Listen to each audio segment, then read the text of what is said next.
நேயர்களுக்கு மீண்டும் என் அன்பு கலந்த வாழ்த்துதலை தெரிவித்துக் கொள்கிறேன். கடந்த வாரங்களாக கர்த்தரிடத்தில் நம்ம ஊன்றி இருக்கும்போது நம்ம துளிர் விடுவோம் அப்படின்னு பார்த்தோம்.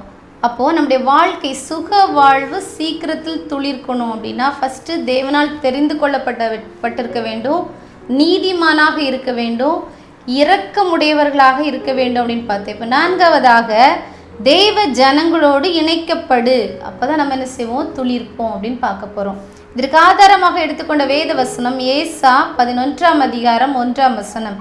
ஈசா எனும் அடிமரத்திலிருந்து ஒரு துளிர் தோன்றி அவன் வேர்களிலிருந்து ஒரு கிளை எழும்பி செழிக்கும். இந்த ஈசா யார் அப்படின்னு பார்த்தீங்கன்னா தாவீது ராஜாவுடைய தகப்பனார் பேர் தான் ஈசா. இந்த தாவீதுடைய வம்சத்தில் பார்த்தீங்கன்னா அங்கே தான் இயேசு கிறிஸ்தனை செய்கிறார், பாலகனாக பிறக்கிறார். அப்போது இந்த ஈசாயினுடைய அடிமரத்திலிருந்து ஒரு துளிர் தோன்றி அவன் வேர்களிலிருந்து ஒரு கிளை எழும்பி செழிக்கும். அப்போ இயேசு கிறிஸ்து எழும்பினார், இந்த உலகத்தில் எழும்பி செழித்து என்ன செய்கிறாரு, இந்த பாவத்துக்கெல்லாம் ஒரு முற்றுப்புள்ளி என்ன செய்கிறார், பாவத்தின் சம்பளமாகிய மரணம், அதுக்கு பிறகு என்ன ஒரு நித்திய வாழ்க்கை மனுஷனுக்கு வேண்டும்.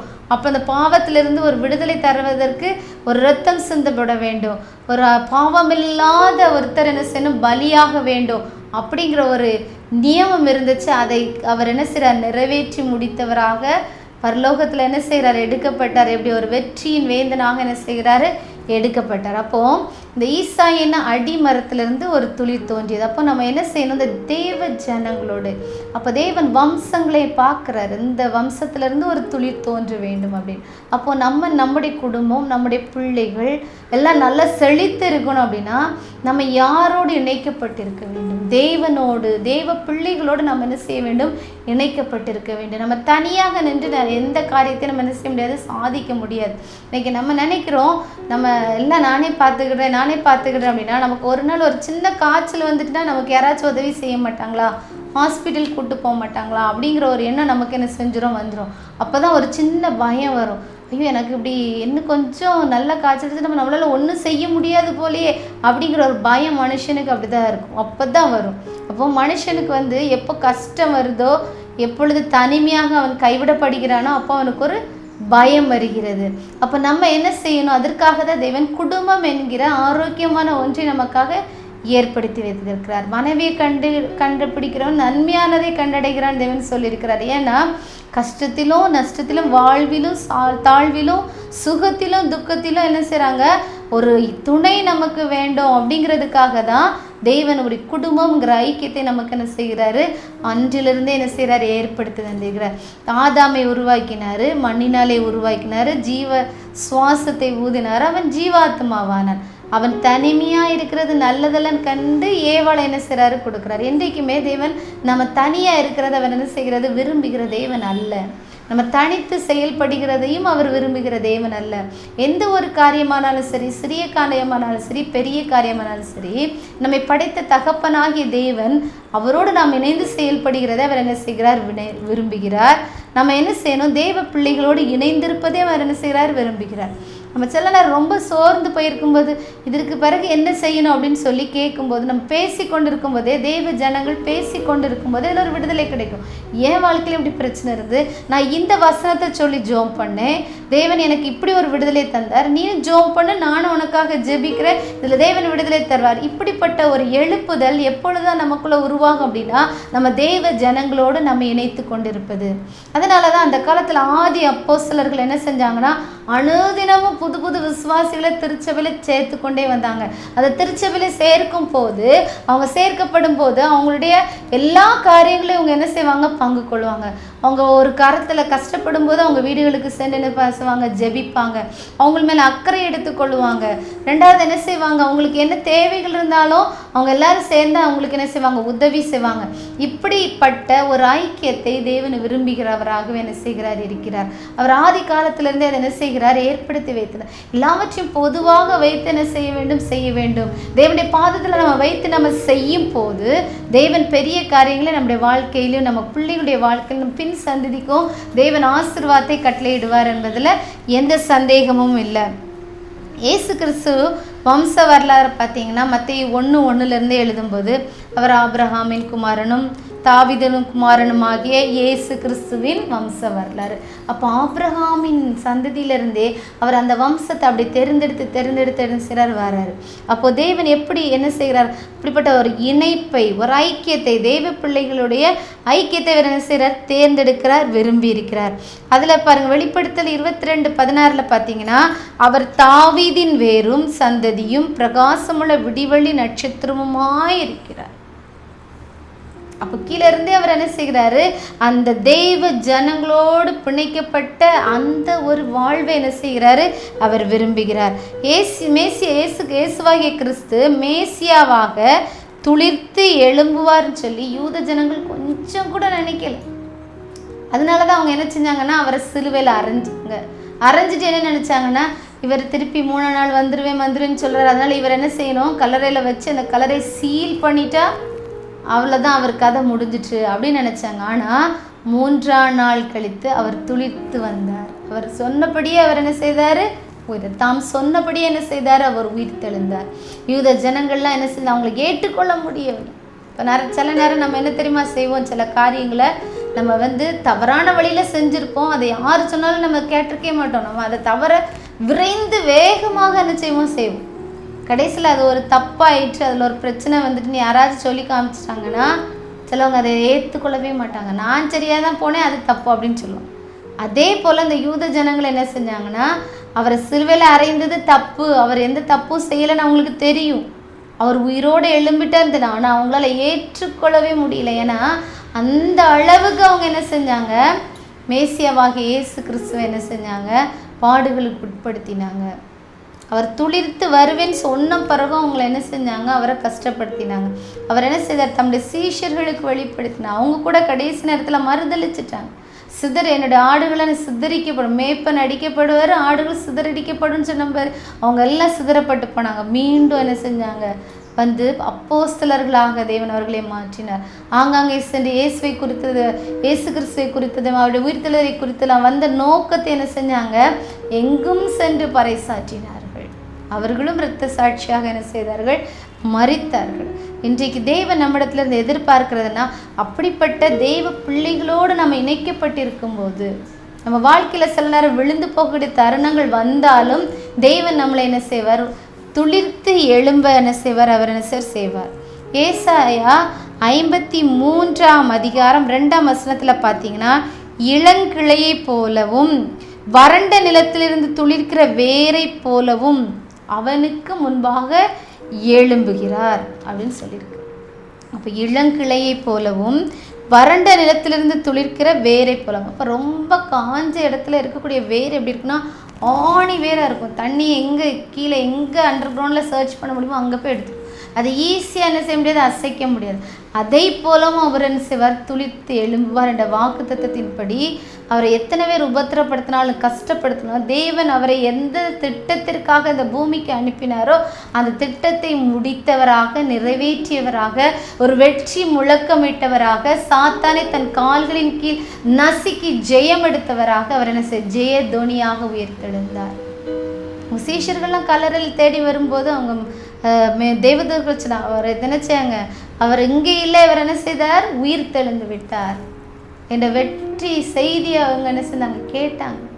இன்றைக்கு நம்முடைய வாழ்க்கையிலே நம்ம என்ன செய்கிறோன்னா, நிறைய காரியங்களை அப்படியே என்ன செஞ்சிடும்? கல்லறையில் வச்சு பூட்டி வச்ச மாதிரி அப்படி பூட்டி வச்சிடும்.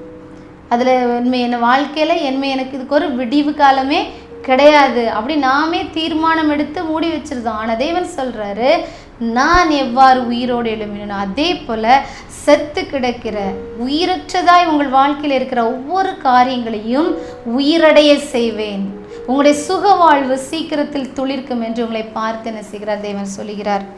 1 கொரிந்தியர் 15ஆம் அதிகாரம் 55ஆம் வசனத்தில் பார்த்தீங்கன்னா, மரணமே உன் கூரெங்கே, பாதாளமே உன் ஜெயம் எங்கே அப்படின்னு சொல்லி என்ன செய்கிறார்? வெட்டி முழக்கம் எடுக்கிறார். மரணத்தை கூறின் முறித்த தேவன், ஜீவனுள்ள தேவன் நம்மோடு என்ன செய்கிறார்? இருக்கிறார். பழைய ஏற்பாட்டில் பார்த்தீங்கன்னா, யோபு பக்தன் என்ன செய்கிறாருன்னா, அவருடைய உயிர்த்தெழுதலின் வல்லமே அறிந்து கொள்ளவில்லை, அவருக்கு தெரியாது. பழைய ஏற்பாட்டு காலத்தில் அவர் சொன்னார் பாருங்க, யோபு 14ஆம் அதிகாரம் 7ஆம் வசனம் 10ஆம் வசனத்தில், ஒரு மரத்தை குறித்தாவது நம்பிக்கையுண்டு, அது வெட்டி போடப்பட்டாலும் திரும்ப தழைக்கும், அதன் இளங்கிளைகள் துளிர்க்கும். மனுஷனோவென்றால் செத்த பின் ஒளிந்து போகிறான், மனுபுத்திரன் ஜீவித்து மரித்து போன பின் அவன் எங்கே என்றார். ஆனால் இந்த யோபு பக்தன் சொன்ன வார்த்தைக்கு தேவன் அதெல்லாவற்றையும் முறித்தவனாய் அங்கே என்ன செய்கிறார்? மரணமே உன் கூரங்கே, பாதாளமே உன் ஜெயம் எங்கேன்னு சொல்லி அவங்க கிட்ட கொஸ்டின் பண்ணி தேவன் உயிரோடு என்ன செய்கிறார்? எழும்புகிறார். ஒரு ஜெய கிறிஸ்தவர், ஜெய தேவனாக, ஜெய தொனியோடு ஒரு ஜெயத்தை தந்த தேவனாக அவர் என்ன செய்கிறார்? எழும்புகிறார். இயேசு கிறிஸ்துவின் உயிர்த்தெழுதல் மூலமாக நமக்கு ஒரு நம்பிக்கை இருக்குது. ஏன்னா அப்படின்னா அவர் ஜீவனுள்ள தேவன். இன்றைக்கி நம்ம எந்த முறையில் அவரிடத்துல நம்ம கடந்து செல்கிறோம், எந்த முறையில் நம்ம எந்த காரணத்துக்காக நம்ம அவரே கிறிஸ்துன்னு நம்ம ஏற்றுக்கொண்டு நம்முடைய காரியங்களை அவர்கிட்ட சொல்கிறோம் அப்படின்னா, அவர் ஜீவனுள்ள தேவன். அவர் மரித்த தேவன் அல்ல, அவர் ஜீவனுள்ள தேவன். இன்றும் ஜீவனோடு இருக்கிறார். அவர் இந்த உலகத்தில் சுற்றி திரியும் போது என்னென்ன அதிசயங்களையும் அற்புதங்களையும் செய்தாரோ அதே போல் அதை காட்டிலும் மேலான காரியங்களை தேவன் இன்றும் செய்து கொண்டு இருக்கிறார். அன்றைக்கு மரித்தோர்களை எழும்ப செய்த தேவன் இன்றைக்கும் தம்முடைய ஊழியக்காரர்கள் மூலமாக அடையாளங்களையும் அற்புதங்களையும் அவர் என்ன செய்கிறார்?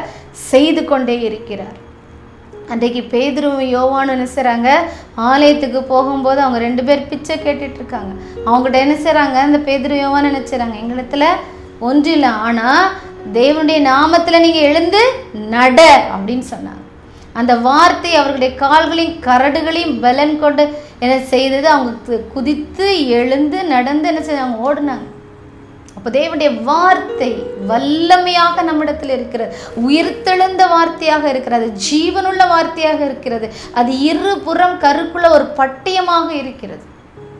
அந்த வார்த்தை இப்படியும் வெட்டும் அப்படியும் வெட்டும். இப்படி போனாலும் அது தன்னுடைய காரியத்தை முடிச்சுட்டு வரும். அது ஒருபோதும் வெறுமனே திரும்பி வந்ததே இல்லை. தேவன் வாயிலிருந்து ஒரு வார்த்தை புறப்பட்டு உங்களிடத்தில் வந்து விட்டது.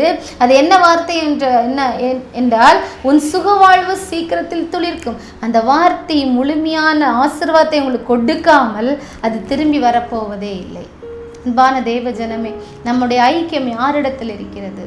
தேவ ஜனங்களோடு இருக்கிறதா, இல்லை இந்த உலக மக்களோடு இருக்கிறதா?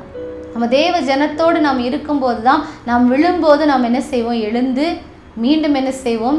துளிர்த்து எழும்புவோம். உலக மக்களோடு நாம் இருக்கும்போது நம்ம விழுந்த நம்மளை தூக்கி விடுறதுக்கு யாருமே என்ன செய்ய மாட்டாங்க? இருக்க மாட்டாங்க. இதை தான் தேவன் எதிர்பார்க்கிறார். உங்களோட சுக வாழ்வு சீக்கிரம் துளிர்க்க வேண்டும் என்றால் உங்கள் ஐக்கியம் தேவ ஜனங்களோடு செய்ய வேண்டும், இருக்க வேண்டும். தேவனோடு இருக்க வேண்டும், தேவ ஜனங்களோடு நாம் என்ன செய்ய வேண்டும்? இருக்க வேண்டும்.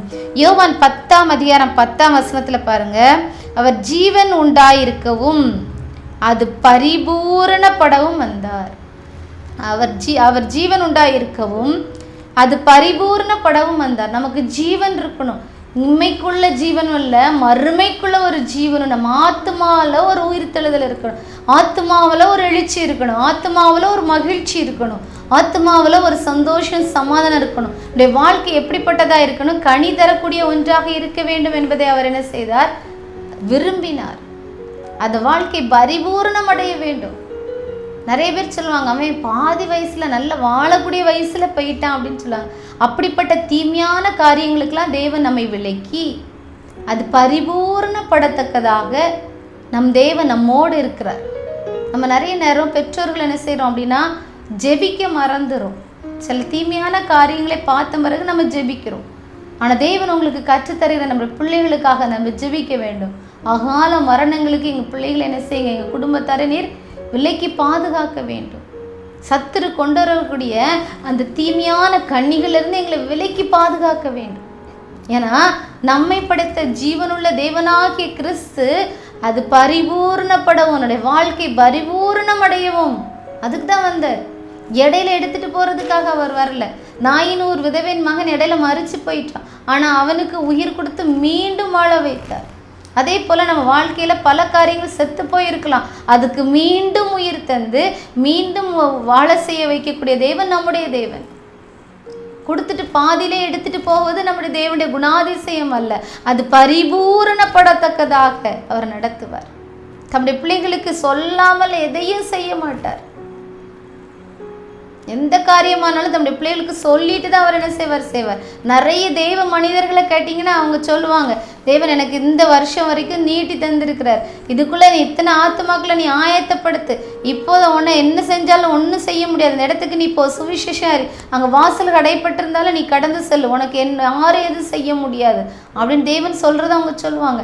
இந்த காரியங்கள்லாம் அவங்க தேவ மனிதருடைய வாழ்க்கை வரலாறுகள்லாம் பார்த்தீங்கன்னா தேவன் அவங்க கூட பேசினதையும் அதற்கு முன்னாடி அவங்களுடைய வாழ்க்கையில் வீட்டில் உள்ள காரியங்களை அவங்க ஒழுங்குபடுத்தினதை நீங்கள் பார்க்கலாம். தேவனுடைய பிள்ளைகளுக்கு அவர் எதையும் மறைக்கிற தேவன் அல்ல.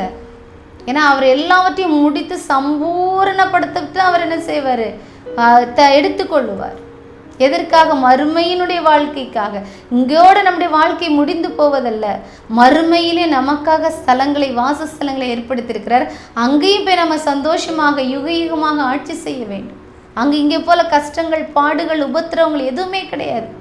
சந்தோஷம். இங்கேயே நம்ம எத்தனை ஆத்துமாக்கள் நம்ம சேர்க்கிறோம், நம்ம எப்படி வாழ்கிறோம், அதற்கு உண்டான நல்ல இடங்களை நமக்கு தேவன் ஆயத்தப்பட்டு அவனவன் செய்கைக்கு தக்க பலன் என்னோட கூட வருகிறது. உங்களோட செயல் நல்ல செயலாக இருந்தால் நல்ல காரியங்களை உங்களை தேவன் தந்து அழைத்து செல்ல, உங்களுடைய காரியங்கள் கெட்டதாக இருந்தால் நம்ம நரகத்துக்கு செல்ல வேண்டிய ஒரு சூழ்நிலைக்கு நம்ம தள்ளப்படுவோம். அன்பான தெய்வ ஜனமே, நம்ம இந்த நேரத்தில் நம்ம என்ன செய்ய வேண்டும் அப்படின்னா, நம்முடைய ஐக்கியம் யாரோடு இருக்கிறது, யாரிடத்தில் இருக்கிறது, நாம் எவ்வாறு வாழ வேண்டும் என்பதை தேவன் நமக்கு கற்றுத்தருகிறார். ஏனென்றால் நம்மோடு இருக்கிற இயேசு கிறிஸ்து அவர் இன்னும் மாறிவிட இல்லை. மாறாத தேவன், அவர் மாறாதவர், அவர் நேற்றும் இன்றும் என்றும் மாறாதவர். அவர் அன்றைக்கு எப்படி இருந்தார் அதே போல இன்றும் ஆபிரகாமின் தேவனாக இருந்தவர் இன்றும் நம்முடைய தேவனாக இருந்து நம்மை வழிநடத்தக்கூடிய தேவனாக என்ன செய்கிறார், இருக்கிறார். கடைசியாக கிறிஸ்துவனுடைய வருகை ஒரு துளிராகும். ஃபர்ஸ்ட் வருகை தான் நம்ம என்ன செலிப்ரேட் பண்ணுறோம்னா கிறிஸ்துமஸ்தாக செலிப்ரேட் பண்ணுறோம். இரண்டாவது வருகை தான் அவருடைய கடைசி வருகை. அவருடைய வருகையில் நம்ம எப்படி இருக்க வேண்டும், அப்படி வருகைக்கு நம்ம ஆயத்தம், அந்த அவர் வருகைக்குள்ள ஆயத்தம் தான் அடுத்த துளிர் விடுதல். இதற்கு ஆதாரமாக எடுத்துக்கொண்ட வேத வசனம் மத்தேயு 24 அதிகாரம் 32 வசனம். அத்தி மரத்தினால் ஒரு ஊமையை கற்றுக்கொள்ளுங்கள், அதிலே இளங்கிளை தோன்றி துளிர்விடும் போது வசந்த காலம் சமீபமாயிற்று என்று அறிவீர்கள். அப்படியே இவைகள் எல்லாம் சம்பவிக்கும் முன்னே அவர் சமீபமாய் வாசலருகே வந்திருக்கிறார் என்று அறியுங்கள். இன்னைக்கு பாருங்க, நிறைய இடங்கள்ல பார்த்தீங்கன்னா அவங்க ஒரு பெரிய அதிகாரி வராங்க. இன்னைக்கு உங்கள் வீட்டுக்கு தான் அந்த நம்ம நாட்டில் உள்ள ஜனாதிபதி தான் வராங்கன்னா அவங்க வீடு எப்படி இருக்கும், எப்போ ஒரு பெரிய ஆயத்தமாக இருக்கும், அப்படி தானே? அப்படி நீங்கள் நம்ம ஏன் அவ்வளோ பெரிய ஆளுக்கு போனோம், உங்கள் ஊரில் உள்ள ஒரு பெரிய தலைவர் உங்கள் வீட்டுக்கு வராங்க அப்படின்னா அவங்க எங்கே வந்துட்டாங்க, கிளம்பிட்டாங்களா, அவங்க இந்த இடத்த தாண்டிட்டாங்களா அப்படின்னு சொல்லி அவங்க சொல்ல அவங்க வீட்டு வாசல்கிட்ட வந்துட்டாங்க, நாங்கள் வந்துட்டோம் அப்படின்னு சொல்லி நம்ம என்ன செய்வோம், விரைந்து போவோம். ஏன்னா வீட்டு வாசல் அருகே வந்துட்டு அடுத்த என்ன சின்ன உள்ளதான் வரும். அப்போது நம்ம நடக்கிற ஒவ்வொரு காரியங்களையும் பார்த்தோன்னா எல்லாமே துளிர் விட்டாயிற்று. அப்படின்னா இந்த காரியங்கள்லாம் நீங்கள் அறிஞ்சிட்டு இருக்கும்போது அவர் எப்படி இருக்கிறாருன்னா, அவர் சமீபமாய் வாசலருகே வந்திருக்கிறார் என்று அறியுங்கள். எப்படி இருக்கார் இருந்துக்கொள்ளணுமா நீங்கள், அவர் வாசல் பக்கத்தில் வந்துட்டாரு, என்னை விரைவில் நம்ம என்ன செய்வார், அழைத்து கொண்டு என்ன செய்வார், செல்வார் என்பதை நம்ம என்ன செய்யணுமா, அறிந்து கொள்ள வேண்டுமா. அப்போ இயேசு கிறிஸ்து நம்ம வாசல் பக்கத்தில் வந்துட்டாருன்னா நம்ம வீடு எப்படி இருக்கணும், எப்போவுமே அவரை துதித்து கொண்டு அவர் பாடிக்கொண்டு அவர் என்ன செய்யணும், ஆயத்தமாக இருக்கணும். இப்போது ஒருத்தர், ஒரு எக்ஸாம்பிளுக்கு சொல்கிறேன், உங்கள் ஃபேமிலியில் என்ன செய்கிறாங்க, ஒருத்தங்க என்ன செய்கிறாங்க, இல்லை உங்கள் ஹஸ்பண்ட் தான் இருக்காங்கன்னு வச்சுக்கோங்களேன், அவங்க என்ன செய்கிறாங்க, ஒரு ஊருக்கு போகிறாங்க. நான் போகிறேன், இந்த வேலை முடிஞ்சோடனே என்ன செஞ்சிருவேன், நான் வந்துடுவேன், நீ எல்லாமே ரெடியாக என்ன செஞ்சுக்க இருந்துக்க, நம்ம வந்தோடனே என்ன செய்வோம், நம்ம கிளம்பி ஒரு என்ன செய்கிறோம், நியூசிலாண்டுக்கு நம்ம ஒரு ஃப்ளைட் டிக்கெட் எடுத்து நம்ம என்ன செய்கிறோம், அங்கே ஒரு 30 days டூர் போகிறோம் அப்படின்னு சொல்லி சொன்னால் நம்ம எப்படி இருப்போம், டெய்லி ரெடி, இன்றைக்கி வந்துடுவாங்க, நாளைக்கு வந்துடுவாங்க, நம்ம எல்லாம் பேக் பண்ணி நம்ம ரெடியாக இருப்போம் இல்லையா. இல்லை அவங்க அப்படி சொல்கிறேன், நான் எப்போ வேலை முடிஞ்ச உடனே வருவேன்னு சொல்கிறதுக்கு பதிலாக 5 நாள் கழித்து நான் நினச்சவே வருவேன் அப்படின்னு சொன்னால், முதல் நாள் நினச்ச மாட்டோம், ரெடி ஆக மாட்டோம், 2வது நாள் ரெடி ஆக மாட்டோம், 3வது நாள் நினச்ச மாட்டோம், ரெடியாக, அந்த 5வது நாள் அவர் வர்றதுக்கு முன்னாடி தான் நினச்சோம் ரெடி ஆகிட்டே இருப்போம்.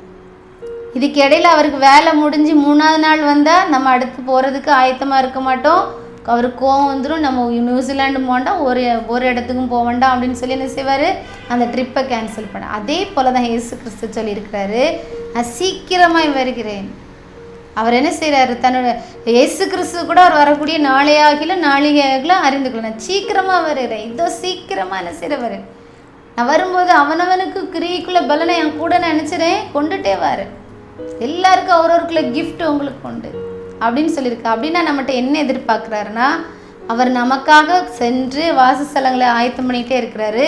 அதெல்லாம் முடிஞ்சோடனே நம்ம என்ன செய்வார், கூட்டு போய் வந்துடும். அப்போ இன்னைக்கு எந்த வேலை முடிஞ்சாலும் இன்னைக்கு வந்துடுவார். அப்போ நம்ம பரலோகத்துக்கு தேவனோட செல்ல ஆயத்தமாக இருக்கிறோமா? நாளைக்கு முடிஞ்சால் நாளைக்கு வந்துடுறார். நம்ம நினைக்கலாம், ஆமாம் அண்ணா அவனை எங்கள் தாத்தா காலத்துலேருந்து சொன்னாங்க, ஏசு வருகிறார், ஏசு சீக்கிரமாக வருகிறார் அப்படின்னு சொல்லிகிட்டே இருக்காங்க, அவரே நான் வரவா செஞ்சார் அப்படின்னு சொல்லி நீங்கள் நினைக்கும் போது அவர் வந்துட்டாருன்னா நம்ம போகிறதுக்கு ஆயத்தமாக இருக்கிறோமா? எதற்காக தேவன் அப்படி ஒரு கண்டிஷனை கொடுத்தார்? நம்ம அனுதினம் ஆயத்தமாக இருக்க வேண்டும். இன்னைக்கு வந்தாலும் போகணும், நாளைக்கு வந்தாலும் போகணும், அடுத்த மாதம் வந்தாலும் போகணும், அடுத்த வருஷம் வந்தாலும் நம்ம என்ன செய்யணும், போகணும். அதற்கு முன்பாக நமக்கு மரணம் நம்மை சந்திக்குமானாலும் அதற்கும் நம்ம என்ன செய்யணும், ஆயத்தமாக என்ன செய்யணும், இருக்க வேண்டும். மரணத்துக்கு பிறகு நமக்கு ஒரு வாழ்க்கை உண்டு. நம்ம என்ன செய்ய போகிறோம், அந்த நித்திய காலத்துக்கு நம்ம போக போகிறோம். அப்போ தேவன் நம்மிடத்துல எதிர்பார்க்குற அவருடைய வருகையினுடைய கிறிஸ்துடைய வருகை நமக்கு ஒரு துளிர் விடுக்கிற ஒன்றாக இருக்குது. அப்போ இன்னைக்கு வந்துடுவாரோ, அப்போ நம்ம பரிசுத்தமாக இருக்கணுமே, நம்ம ஆயத்தமாக இருக்கணுமே, நம்ம பரலோக ராஜ்யத்துக்கு போகணுமே, அவர் என்ன வேண்டான்னு சொல்லிடக்கூடாதே. நம்ம இன்னைக்கு டோக்கன் வாங்குறதுக்கு எங்கெல்லாமோ போய் காவல் நிற்கிறோம், ரேஷன் கடையில் நிற்கிறோம், டாஸ்மார்க்கில் நிற்கிறோம், துணி கடைகளில் நிற்கிறோம், எங்கெல்லாமோ ஒரு டீ வாங்கினா கூட டோக்கன் வாங்குறதுக்கு நம்ம லைனில் நிற்கிறோம். எல்லாத்துக்கும் டோக்கன். ஆனால் பரலோக ராஜ்யத்துக்கு போகிறதுக்கு டோக்கன் வாங்கிட்டீங்களா அப்படின்னு கேட்டால் இல்லை. இன்னைக்கு வந்துட்டு கடவுள் யாருக்கெல்லாம் கையிலலாம் டோக்கன் இருக்கோ வாங்க அப்படின்னு கேட்டால் எத்தனை பேர் நம்ம ஆயத்தமாக பரலோக ராஜ்யத்துக்கு போக ஆயத்தமாக இருக்கிறோம்? தேவனுடைய வருகை சமீபமாக இருக்கிறது. ஏசப்பா இன்னைக்கு வந்தால் கூட நான் ஆயத்தமாக இருக்கிறேன் அப்படின்னு நினச்சி ஆயத்தப்பட்டு கொண்டு இருக்கிறவங்க வாழ்க்கையெல்லாம் எப்படி இருக்குன்னா, சுகவாழ்வு சீக்கிரத்தில் துளிர்க்கும். சுகவாழ்வு அவங்களுக்கு என்ன செய்யும், சீக்கிரத்தில் துளிர்க்கும். கர்த்தருடைய வருகைக்கு கடைசி நேரத்தில் நம்ம என்ன செஞ்சிட்டோம், வந்துட்டோம். அவருடைய வருகையின் அடையாளங்கள் உலகம் எல்லாம் நடக்கு. அங்கே பஞ்சம் இருக்குது, யுத்தங்கள் இருக்குது, யுத்தத்தின் செய்திகளை கேட்பீங்க. அங்கே என்ன செய்கிற பூமி அதிர்ச்சிகள் இருக்குது, இப்படி எல்லாவற்றையும் நீங்கள் கேட்பீங்க. இப்படிலாம் என்ன நடக்கும்போது என்ன செய்கிற அவருடைய வருகை மிக சமீபமாக இருக்கிறதுன்னு சொல்லி நீங்கள் அறிந்து கொள்ளுங்க. இதெல்லாம் அடையாளங்கள் சொல்லியிருக்காங்க. அந்த அடையாளங்கள் எல்லாம் நடந்து கொண்டே என்ன செய்கிறது, இருக்கிறது. அப்போ தேவன் நம்மிடத்தில் என்ன எதிர்பார்க்கிறார் அப்படின்னா, நம்முடைய வாழ்க்கை துளிர்க்க வேண்டும் என்றால் அவருடைய வருகைக்கு அனுதினம் நம்ம என்ன செய்ய வேண்டும், ஆயத்தப்படுத்த வேண்டும். நம்ம அனுதினம் நாம் ஆயத்தப்படுத்தும் போது நம்முடைய வாழ்க்கை என்ன செய்யும், சீக்கிரமாக துளிர்க்கும். மத்தேயு 3:10 யூதர்கள் நல்ல கனி கொடாததினால் யோவான் ஸ்நானகன் எச்சரிக்கிறார். எப்படி எச்சரிக்கிறார்னு பாருங்க. இதோ கோடரியானது மரங்களின் வேரருகே வைக்கப்பட்டிருக்கிறது. நல்ல கனி கொடாத மரங்கள் எல்லாம் வெட்டுண்டு அக்னியிலே என்ன செய்யப்படுமா, போடப்படுமா. அதே போல இந்த யூதர்கள் இயேசு கிறிஸ்துவை சிலுவையில் அறைஞ்சாங்க. கிபி 70ஆம் நூற்றாண்டுல தீத்து ராயன் என்ன செஞ்சாருன்னா, அதை என்ன செஞ்சாரு, அந்த யூதர்களை சுத்தரடித்தார். அந்த அத்தி மரத்துல வேர்ல என்ன செஞ்சு வெட்டப்பட்டு அவங்க அங்காங்கே சுத்தரடிக்கப்பட்டுட்டாங்க. இப்போ 1948ஆம் ஆண்டு மீண்டும் இந்த இஸ்ரவேலர்கள் என்ன செய்றாங்க, அவங்களுக்கு ஒரு சுதந்திரம் கிடைக்கி அவங்க தேசத்துக்கு திரும்பி வந்துட்டே இருக்காங்க. இது எதற்கு அடையாளம் அப்படின்னா, தேவனுடைய வருகைக்கு அடையாளம்.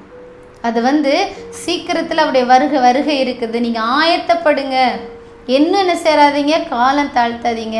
அவருடைய வருகை மிக மிக மிக சமீபமாக இருக்கிறது அப்படின்னு சொல்லி தெரியப்படுத்துறது. இந்த யூதருடைய காலகட்டத்தில் பார்த்தீங்கன்னா அவங்களுடைய காலங்கள் 3ஆக பிரிக்கிறாங்க. எப்படின்னா, முதல்ல பார்த்தீங்கன்னா ஒலிவ மரத்தையும், இரண்டாவது பார்த்தீங்கன்னா திராட்சை செடியையும், மூன்றாவது பார்த்தீங்கன்னா இந்த அத்தி மரம். இந்த ஒலிவ மரம் எதை குறிக்கிறதுனா, அவங்களுடைய குடும்ப வாழ்க்கை என்ன செய்கிறது, குறிக்கிறது. இதில் ஒலிவ மரம் அவங்களுடைய ஆவிக்குரிய வாழ்க்கை என்ன செய்கிறது, குறிக்கிறது. திராட்சை செடி எதை குறிக்கிறது, குடும்ப வாழ்க்கையை குறிக்கிறது. மூன்றாவது அத்தி மரம் என்ன செய்கிறது அப்படின்னா, அவருடைய வருகையை நமக்கு என்ன செய்கிறது. அப்போ யூதருடைய வாழ்க்கையில் பார்த்தீங்கன்னா முதலாவது ஆவிக்குரிய வாழ்க்கையை அவங்க பெற்றுக்கொண்டாங்க கிறிஸ்துடைய வருகையோட. அவங்களுடைய குடும்ப வாழ்க்கையை இது பண்ணாங்க. அடுத்து பார்த்தீங்கன்னா இப்போடைய அத்தி மரம், இந்த வருகைக்கும் அவங்க என்ன செய்கிறாங்க, ஆயத்தமாகி கொண்டே இருக்கிறாங்க. அப்போ இது நமக்கு என்ன ஒரு எடுத்துக்காட்டு அப்படின்னா, உங்களுடைய சுகவாழ்வு சீக்கிரம் துளிர்க்க வேண்டும் என்றால் நீங்களுடைய வருகைக்கு என்ன செய்ய வேண்டும், ஆயத்தமாக வேண்டும். அன்பான தேவ ஜனமே, 2 காரியம் பார்த்தோம். ஒன்று வந்து நம்மளுடைய ஐக்கியம் யார் கூட இருக்கணும்? தெய்வ ஜனங்களோடு நம்ம என்ன செய்யணும்? இருக்க வேண்டும். 2வது வருகைக்கு அனுதினம் நம்ம ஆயத்தப்பட்டே கொண்டு இருந்தோம்னா நம்முடைய சுக வாழ்வினை செய்யும் சீக்கிரத்தில் துளிர்க்கும். கண்களை மூடி ஜெபிப்போமா? அன்புள்ள தகப்பனே, இந்த அருமையான வேலைக்காக நன்றியோடு துதிக்கிறோம், சோஸ்திரிக்கிறோம். இந்த நாளின் தகப்பனே அப்பா, எங்களுடைய சுக வாழ்வு சீக்கிரம் துளிர்க்க வேண்டும் என்றால் நாங்கள் என்னென்ன காரியம் செய்ய வேண்டும் என்பதை நாங்கள் தியானித்தோம் தகப்பனே. முதலாவது உம்மால் தெரிந்து கொள்ளப்பட்டிருக்க வேண்டும். 2வதாக நாங்கள் நீதிமான்களாக இருக்க வேண்டும். 3வதாக நாங்கள் இரக்கமுடையவர்களாக இருக்க வேண்டும். 4வதாக தெய்வ ஜனங்களோடு எங்கள் ஐக்கியம் இருக்க வேண்டும். கடைசியாக உடைய வருகைக்கு நாங்கள் அனுதினம் ஆயத்தப்பட வேண்டும் என்பதை நாங்கள் தியானித்தோம் தகப்பனே. இந்த நாளிலும் தகப்பனே அப்பா, எங்கள் பிள்ளைகள் தகப்பனே அப்படியே வார்த்தையை கேட்டுக்கொண்டே இருக்காங்க தகப்பனே. உடைய வருகைக்கு அவர்கள் ஆயத்தப்படத்தக்கதாக அப்பா சோதரிகள் தகப்பனே வாழ்க்கை விரைவில் சுகவாழ்வு சீக்கிரத்தில் துளிர்க்கத்தக்கதாக இந்த ஆசீர்வாதம் கடந்து வரட்டும் தகப்பனே. ஒவ்வொரு பிள்ளைகளையும் ஆசீர்வதிங்க, வழி நடத்துங்க, பலப்படுத்துங்க. எல்லா துதிகன மகிமை மக்கே செலுத்திறோம். இப்ப இயேசு கிறிஸ்து ஜெபிக்கிறோம் நல்ல பிதாவே.